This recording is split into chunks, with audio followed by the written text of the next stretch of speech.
We're going to move over to our second speaker, and with the final words of Vincent, that already builds a nice bridge to what we're going to hear now.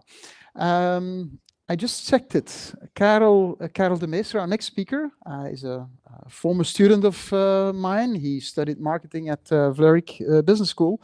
But I just checked it and I said, whoops, it's already 20 years ago that you graduated. It was in 2001, so in June it will be 20 years ago.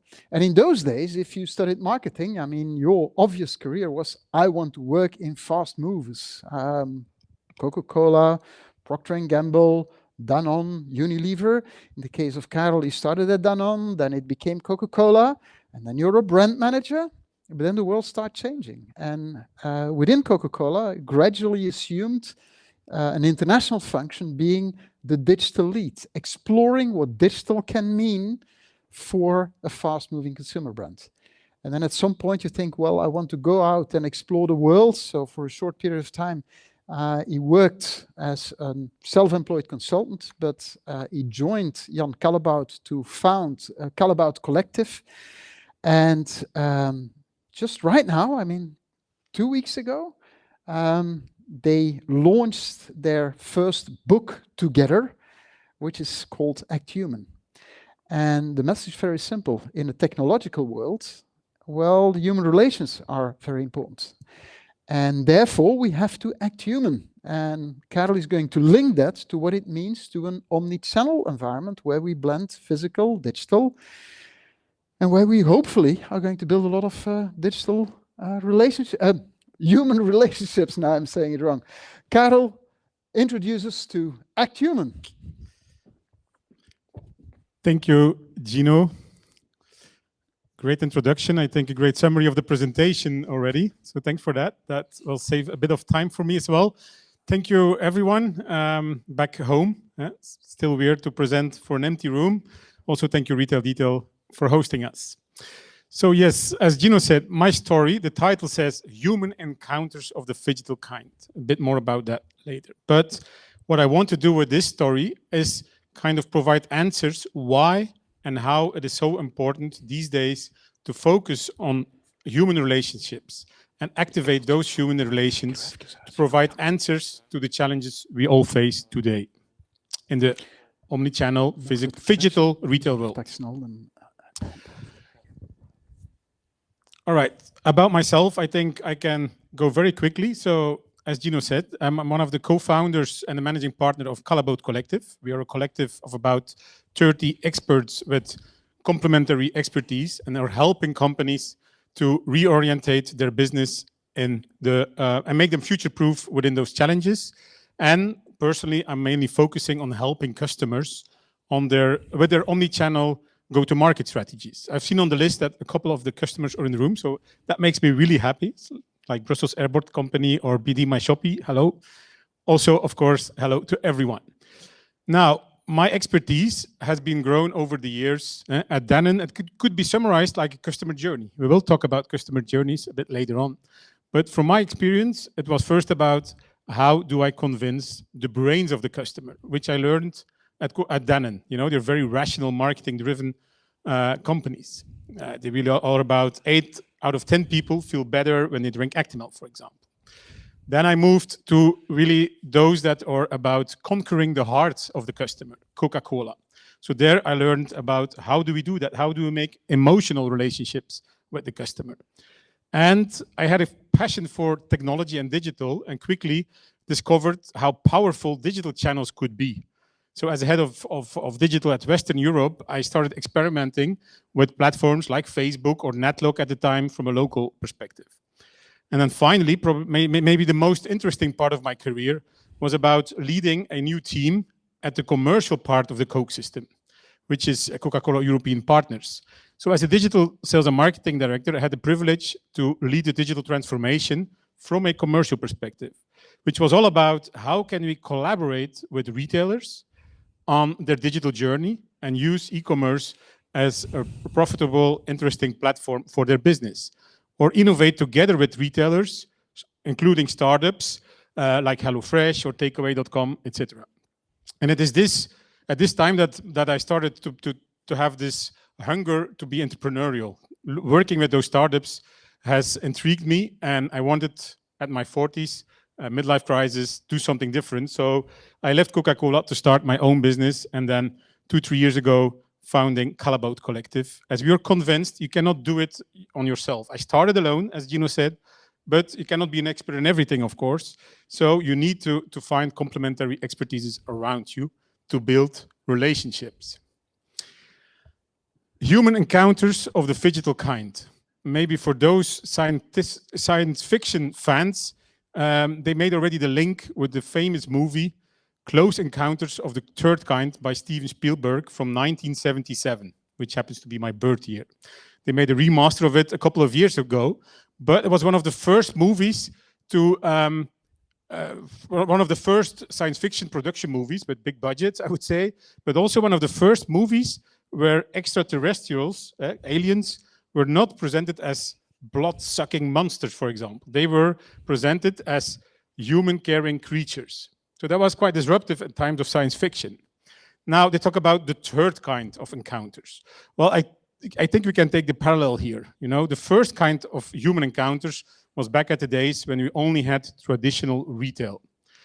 Then suddenly e-commerce came on top of that. So the second encounter of human relationships became important. But for too long, we've seen those two worlds separately.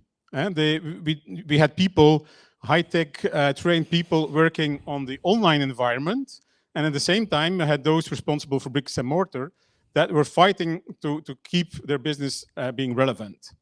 And by doing so, we almost forgot that actually we're doing that for the same person, our customer. So we cannot split that customer into halves and saying you're an e-commerce customer and you're a physical customer.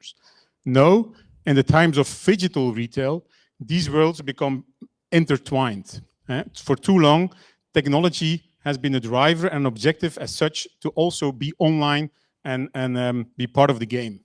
A bit like, you know, look, I can ride my bicycle without hands, without having a purpose, where will the bike go to? In the phygital world, we don't have this luxury. We need to think about what is the customer and how can we build relationship with that customer as an individual and not some kind of weirdo that is split into half and saying now you're an e-commerce customer or a digital customer. All right, so what is the answer? We believe that it's all about acting human. It's time to act human and start from that customer and build up from that, recognize that customer as one individual and build a relationship with that customer independent of what is the channel. Now, how do we do that? Of course, we all know this digitalization is not the only challenge in the retail world. Right? So there's many challenges coming on top of that. First of all, we live in a VUCA world these days. Think about climate change, think about power switches from China, America, etc. So which all have impact on us and make it very complex to operate in. That's one big trend besides digitalization. Think about the new disruptive players that came along, and the GAFAs and the NATOs, as we call them. They created new business models that disrupted traditional business we all know.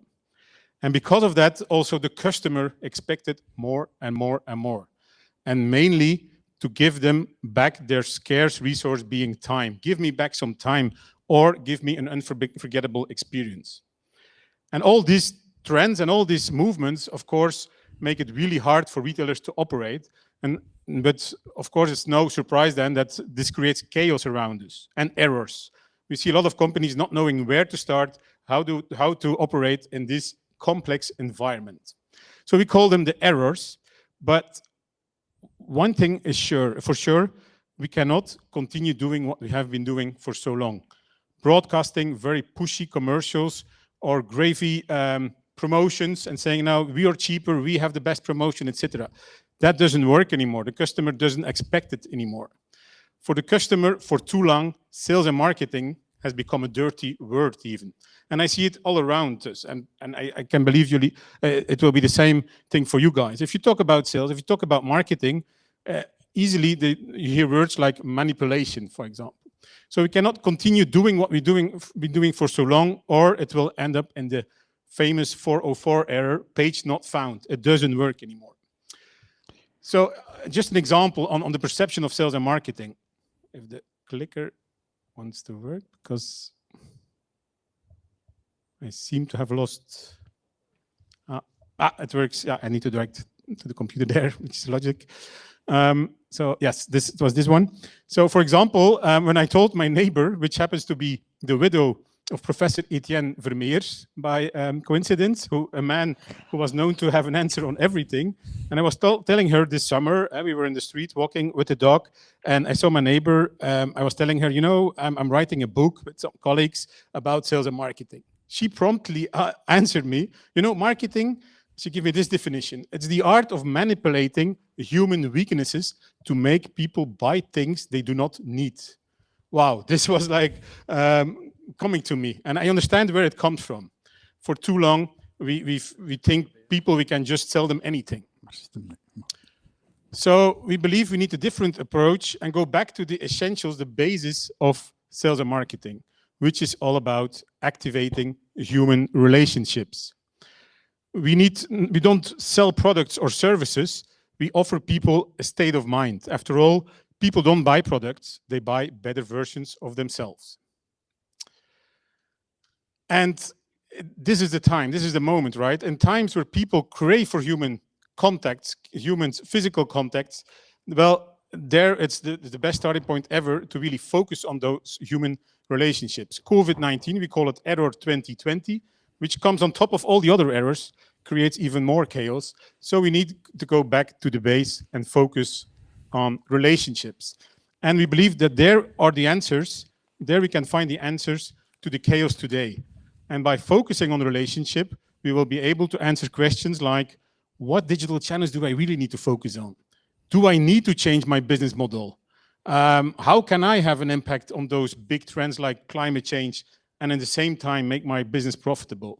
Because if we start from building a relationship between your business and your brand and the customer, then all the rest becomes enablers. And you can make clear choices if you understand how to build those relationships.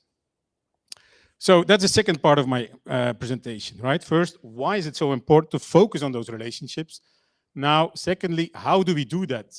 If you see successful organizations building on long-term relationships, well, we try to understand, talking with many companies, about 25 people work together in this book to really show and practice how they do that. And let me give you 4 guiding principles from the book applied to the retail world with examples from the retail world. First of all, it is all about starting by understanding the customer and the customer behavior. And we believe that to do so, we need to understand the human drivers to situations. Why are people doing what they do?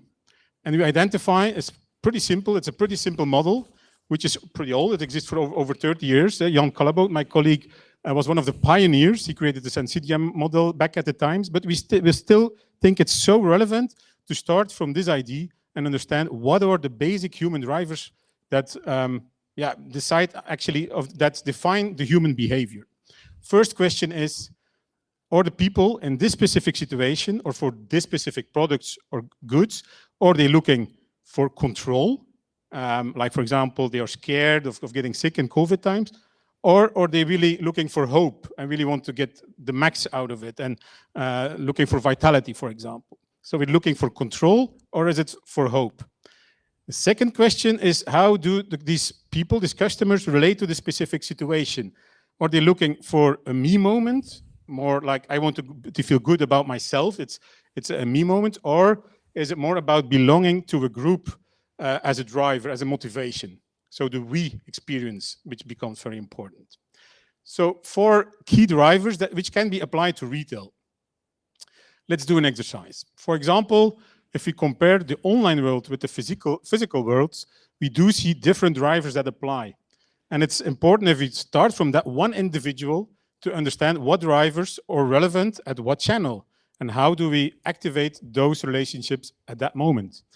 Online, for example, if you look at what people are looking for control, for example, they want to control their fears. And online, those fears might be, is the payment safely? Or how will they gather my data, for example? So you need to reassure them on that point. While in the physical world, they look for other control. They want to make sure, am I having a good deal? Don't I pay too much? Because online you can more easily compare those prices, for example. So they have other fears in the physical store than they have in the online world. We need to understand that and know that individual changes their behavior based on the channel they are in.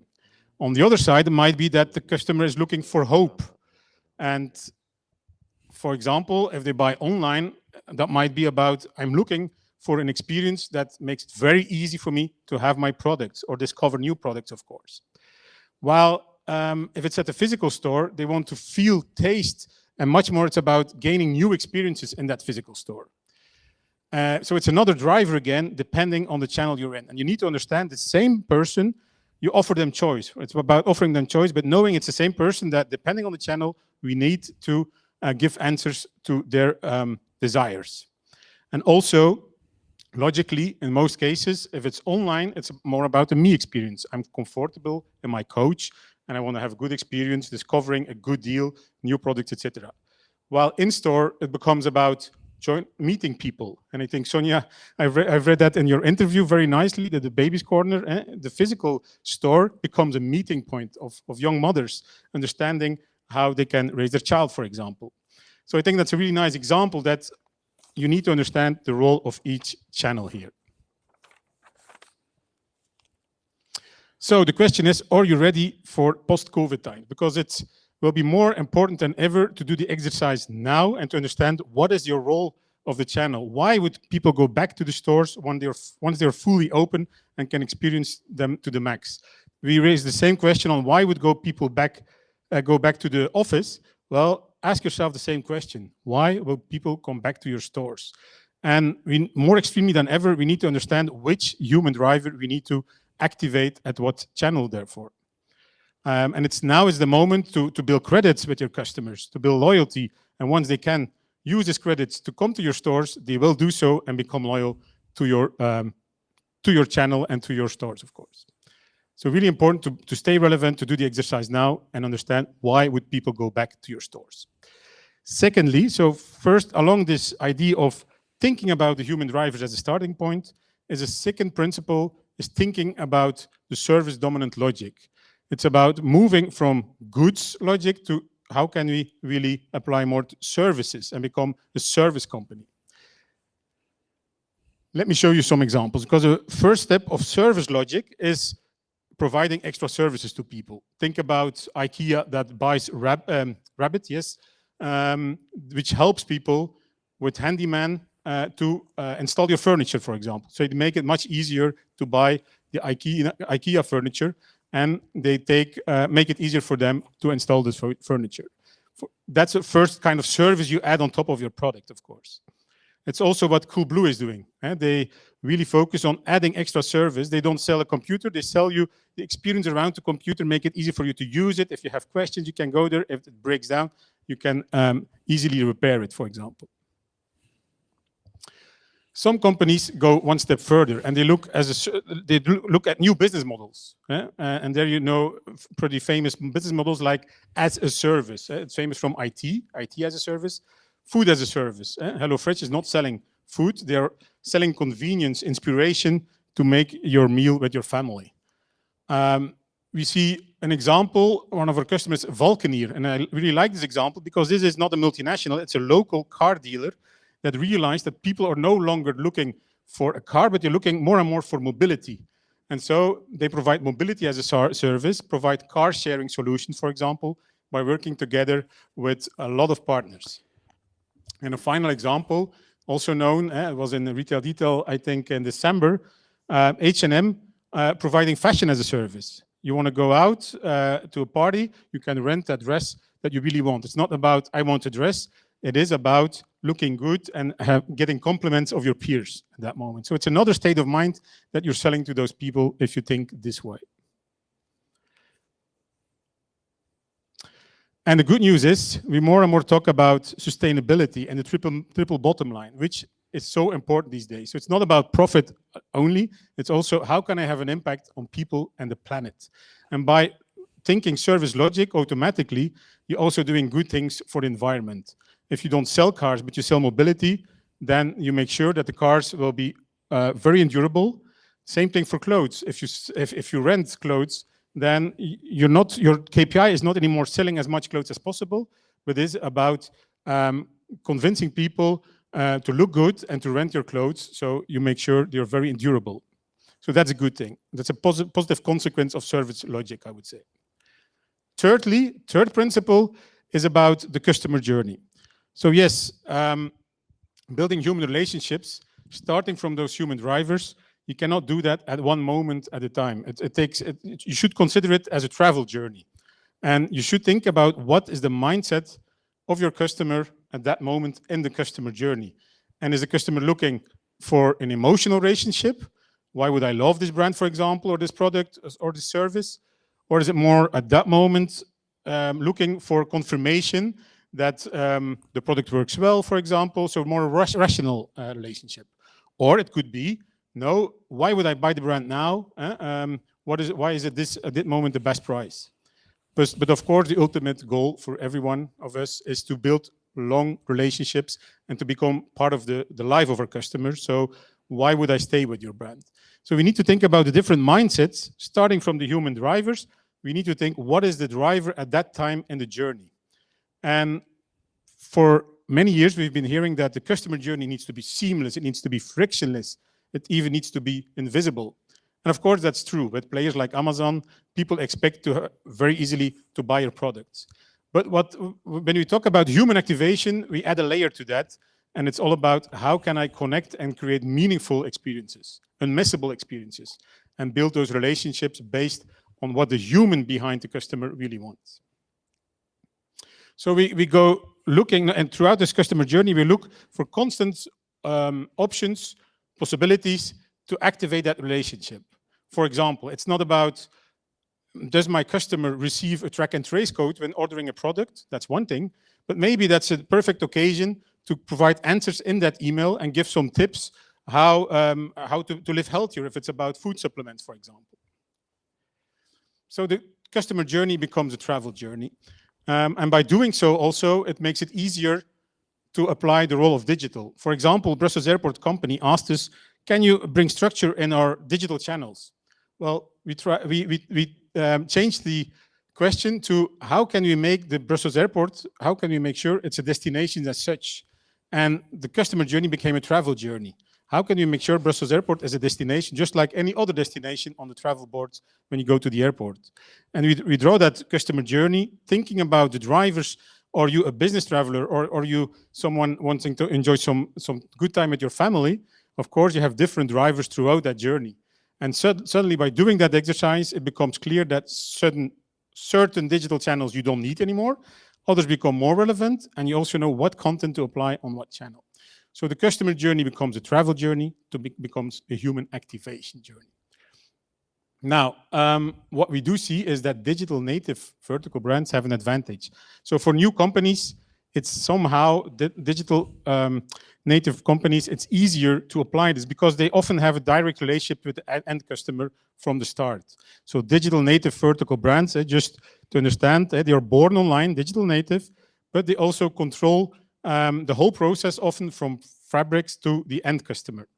And what we see is, looking at the customer journey, that those digital native brands, what they do differently is they build relationships also after the purchase, while established brands, also called purchase brands, they go much more in terms of how can I sell as much as possible and make sure that the people are looking up to me and saying, this is a brand I look up to. While a digital brand, a digital native brand, has the tendency more to understand how can I make it easier for the customer? What are customers saying to each other instead of what will we say to the customer? So it's another state of mind, really, which is more about building communities around your product and your service instead of pushing your product to those customers. And digital native vertical brands, for example, Coolblue, we already talked about them, they provide also physical stores for that reason. More and more physical stores will be rolled out also in the next years. And you know why they do that? There are 4 reasons. They want to provide extra experiences, right? To get your phone in your pocket, for example, and see what is experience is not too big, for example. They do it because of cash. I understood. So because in the physical stores, they still can pay with cash, which for a lot of people is still important. They do it because they can give extra advice and this way also strengthen the relationship. But most importantly, again, it's about the service they apply. What Coolblue has seen is that people are more satisfied by Coolblue the moment they had the extra service from them. For example, you break your smartphone glass and you go back to Coolblue. The NPS score, so the Net Promoter Score, is higher when people go back for after-sales service than immediately when they got their new iPhone. You would expect you're very happy and they give good scores and they easily got it. So within a day it was delivered, etc. No, the NPS score is much higher when they had a problem, go back to the stores and were helped by them. So again, a way of building long-term relationships.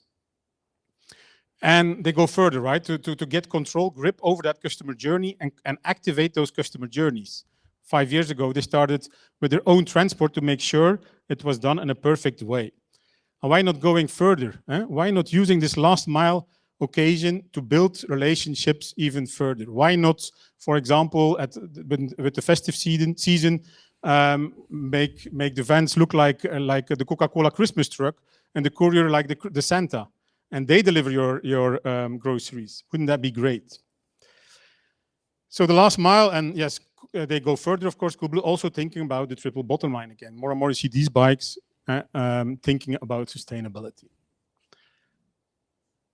So that was an example of a digital native vertical brand. Briefly, another example, which I think is a great example on how they position themselves versus an established brands like Cartier. Bonnat is a Belgian startup, scale-up. They exist for more than 10 years. But from the beginning, they were purely online. Now they also omnichannel. They have about 10 showrooms around the globe. So we can be proud on such Belgian companies that are successful by building their business and by focusing actually on, from the start, on that customer relationship, also after the purchase. They made sure they got excellent reviews. They even got 5 on 5 with more than 3,000 reviews on Trustpilot, for example, which is amazing. People are so satisfied on the process. They get a good price. They get easily the right diamond jewelry, for example. They get multiple options to determine the size, etc. But they create ambassadors and they are not dependent or much less dependent on advertising, for example. Now, to do so, we need to collaborate. Of course, not everyone can have this direct relationship with the end consumer. That's not the story I want to bring here. It might be an option for you to build that direct relationship and sell directly to the end consumer. But for many products and services, it's not the option. It costs a lot of money to create your own sales channels. And often your customer is just not looking for the product or service from a direct relationship, but goes to the grocery store, for example. No, in that case, even more than ever, you need to collaborate with the brand manufacturer and the retailers to build that end customer relationship throughout that human activation journey. That's one thing. But not only in this situation, we really believe, as the fourth principle, look for partners around you, inside your company, outside your company. And if you really want to build solutions broader than just selling products to your customers, you will need extra partners to do so. That's the only way. And that's why I'm pretty hopeful if I see new type of partnerships being realized during COVID times. Decathlon helping out Colruyt when they are in hard times of finding employees, for example, or selling their products at Carrefour and Deleuze when they are not they are closed during the lockdown time. So you see new partnerships elaborating, and I hope they are sustainable, not short term. I really liked also the idea of Burger King. So even saying like their competitors becomes their partners because they were promoting McDonald's even and telling their customers also buy at McDonald's because the HoReCa needs you. There are thousands of employees without jobs if you don't buy at the HoReCa at this time, picking up your perfect burger, for example.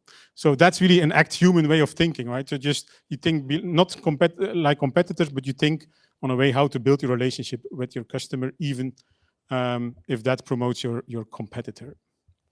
So partnering up and making it work.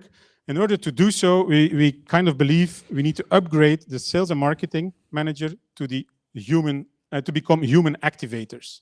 And the human activator is someone that represents the customer in your boardroom and the society around the customer.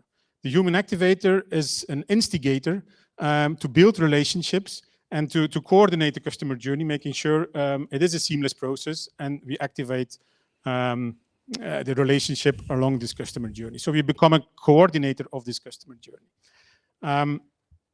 And this human activator will be kind of responsible to make sure we apply those 4 principles.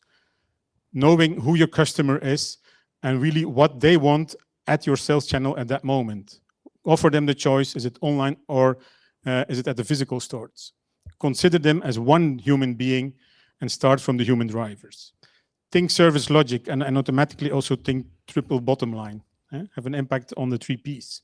And transform your customer journey into human activation journey. Into a human activation journey, which will allow you to build long-term relationships. And you cannot do it alone. Think about new partners outside your company walls to create value together for your end customer. So 4 principles, which also are explained much more in the book, of course, a bit of promotion. The good news is, if you're intrigued and think, I'm ready to become a human activator, check out the email after this conference. I understand the streaming of the videos will be sent to everyone. It will also have the link to the website, and you'll get a special offer as participant of this conference. So that's the good news. So let me finish by asking you to embrace fully the potential of the human encounters of the Phygital Kind, and join me and many other human activators in the age of human activation. Thank you very much, and looking forward to answer questions if there are any, of course. Thank you. Thank you, Karel. And as is needed in these times, we have to keep a distance, Yes. which is not very human, actually. No. But we have to do it anyway. As you just said, people can post their questions and we'll see them coming in. In the meantime, I'm going to ask you a couple of questions. And when I heard you talking about it, I was thinking to myself, a lot of what you're saying has been said for the past 30 years or something. Mm-hmm. We both remember, it's not that he's no longer around, but professionally he's doing other things right now. Erik van Voren was talking about direct marketing. And then direct marketing all of a sudden became CRM. I remember a book, late 1980s, early 90s, The Great Marketing Turnaround of Rapp and Collins. And there's one example I've used in my classes for many years. And, there was a guy who ordered something like 10 or 20 pizzas, and that was entered in the database after entering by the operator. And so the next time they picked up the phone, a question was asked, how was the party last week? Because they had noted that down. Times have changed, technology has improved, but isn't this exactly what you're talking about? And what is then really new? I'm not saying that you just copied what already existed, but what's the new dimension you add to personalization? Because that's a lot what this is all about, isn't it? Yeah, well, it's true that a lot of it is not new, and that's what we plead for, to go back to the essentials of sales and marketing. So by going back, of course, you look at things that were the essence of doing sales and marketing. And what is maybe new is that those principles are still the same, but we tend to forget them. We saw digital as a goal, for example, and it was all about being on every channel. And I don't have to tell you, as the writer of Omnichannel, it was all about being, we need to be everywhere, every channel, embrace every digital tool. And we forgot about why are we doing this? Yeah. And it's putting that back at the center, understanding the why and understanding customer behavior that we want to put back in the front line by applying and maybe an old model, but also embracing new models like service logic, customer journey thinking, and how then you can use the right tools to do so. And for example, embrace marketing automation and that technology, all in favor of that human driver. The idea of a human activation journey, I mean, just the phrase already in its own right is very interesting, because you add something to it.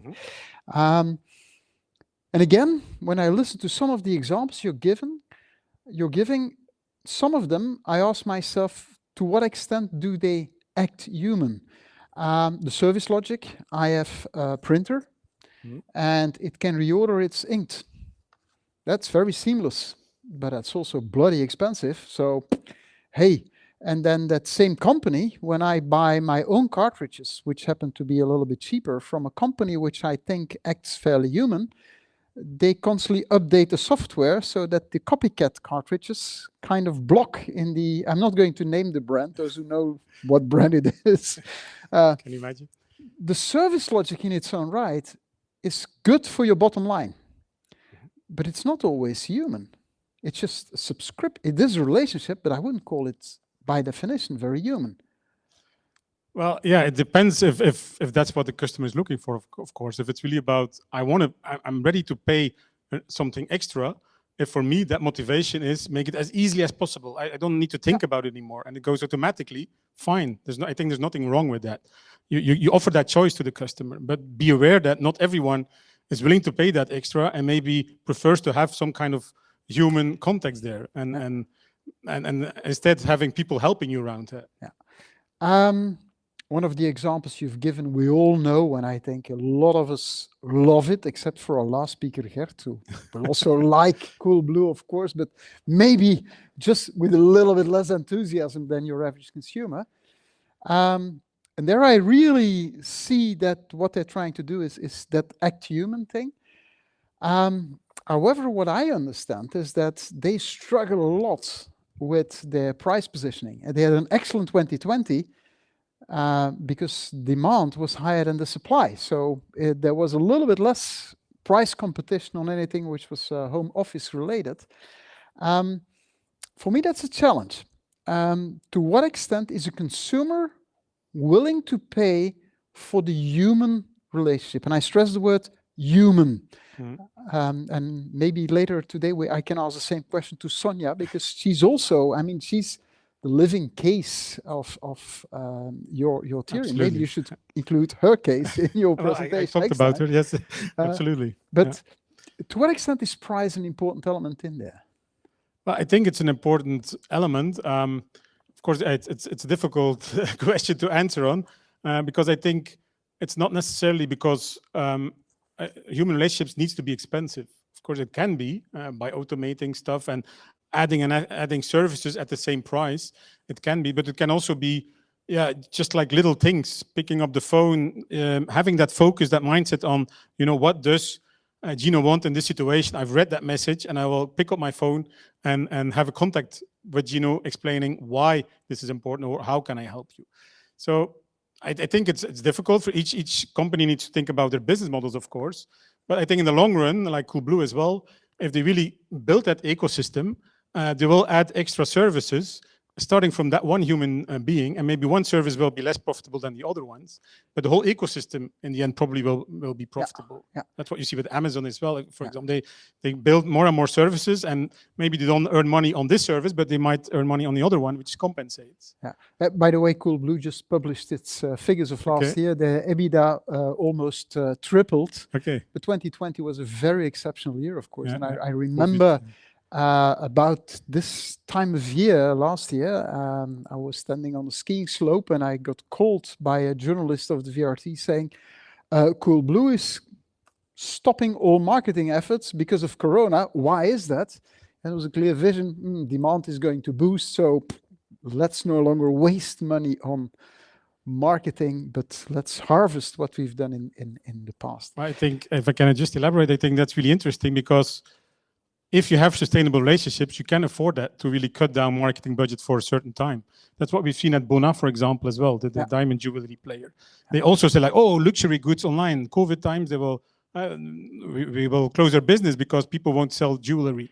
So they cut down advertising costs, but they saw, because of the years of investment in customer relationships, and also by building good content and make it easy to find that content, that their business was still going on and going on, and their advertising was cut down. So of course the profitability was increased.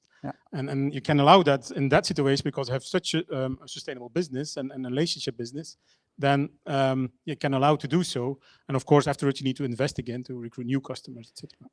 You presented the core principles of Act Human. Somebody's asked the question, what's the methodology then to put them into practice? Do you have a X-step approach on how to become a human activation company?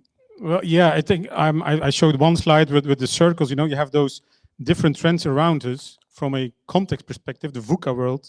You have those business challenges, business disruptive models that are coming to us. You have more and more the customers demanding, and you have those enablers, endless possibilities to build relationships. Well, the model we apply is to understand those different trends and really look for what is for your business and your relationship with the customers relevant. And then we start again, we look at, okay, who do you want to be? The why question in terms of the business to build a relationship to your customer. We start there. And once we do that, we do a step approach in terms of looking at the relevant trends, understanding who you are as a company, who do you want to be, how do you want to be relevant, understanding your customer, getting in the shoes of the customer, by developing as is customer journeys, defining what would be the ideal customer journey, and then thinking where will we focus on and what will be the key moments to build long-term relationships.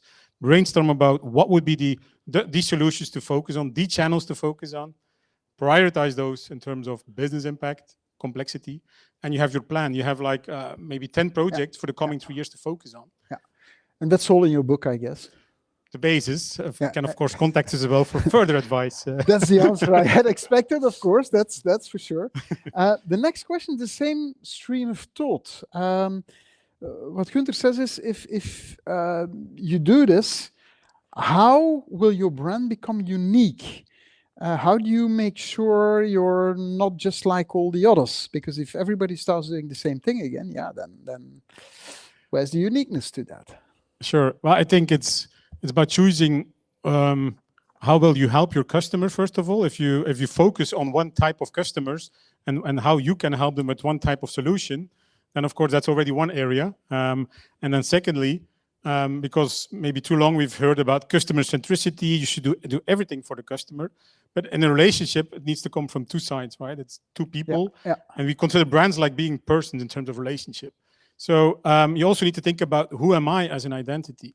And how do I want to make a difference? At the famous golden circle rules from Simon Sinek in terms of what is my reasons of existence, and really focus on that. And it will make you even more appealing for your customer and to build a relationship with you. So I think there is the answer, not focusing on how can you help your customers? Who are you focusing on? That's already a choice you make versus others. And then what is my identity to build that relationship with them? Going to go to a final question. It's from Philip. And he said, well, emotion, it's human. Relationship is human. You talk a lot about digital interaction, but how about offline media like a postcard and things like that? Well, they're still relevant. It's not. That's one of the things we want to say with this story as well. If you start with a relationship and not from the digital, you might end up saying maybe I don't need digital at that moment of time. Of course, there's some basis digital enablers you will need to do. Collecting data in order to understand your customer, for example, becomes an enabler more and more important. But it might be if you get in the shoes of your customer and think, how can I build a relationship? That you end up with other touch points throughout this human activation journey that are more relevant. We've seen customers that they ask us to work on their digital transformation, and we end up saying, in your situation, it might be more relevant to send a postcard, maybe on top of digital, or to still do television, for example, which is then maybe the first, because you need to inspire them first, instead of only doing digital advertising. Yeah. And what always strikes me is make it truly personal. Again, I'm not going to name the company, and I think they're a great company. It's a Belgian retailer in fashion. And when you have kids, they send you a postcard saying, come and pick up your birthday gift in our store. But you have 3 kids. After something like 6 years, you received 18 of those cards, and you will know it's going to be a children's book. And it's a great gift. But it's just plain marketing. And that's where I think what you add is there needs to be something extra. It should go beyond just, well, we have a marketing automation system going up. No, it should be pinned into the true human touch, which makes it special, which is, of course, easier if you're an owner-managed store and you're running the business and you know the customers by themselves. But the bulk of the relationships are more impersonal. So matching these two. I'm looking forward to reading your book. So thanks again, Karel. And You're welcome. if you want to order the book afterwards, you will get a code where you can order it with a discount. So thanks a lot, Karel. The good thing about virtual and online congresses is there is never a queue at the coffee machine. That's why our break will only be for 10 minutes. So let's be back in here at 11:30. Well, in here online. 20, sorry? No, that's in 3 minutes time. 11:30. That's Jörg, who simply thinks he wants to run the show. You're sitting there, I'm standing here, and rush out to your coffee machines. I can keep talking, but the break has started. So no matter what you do, get your coffee and a biscuit. With sugar, without. And I'm going to stop talking.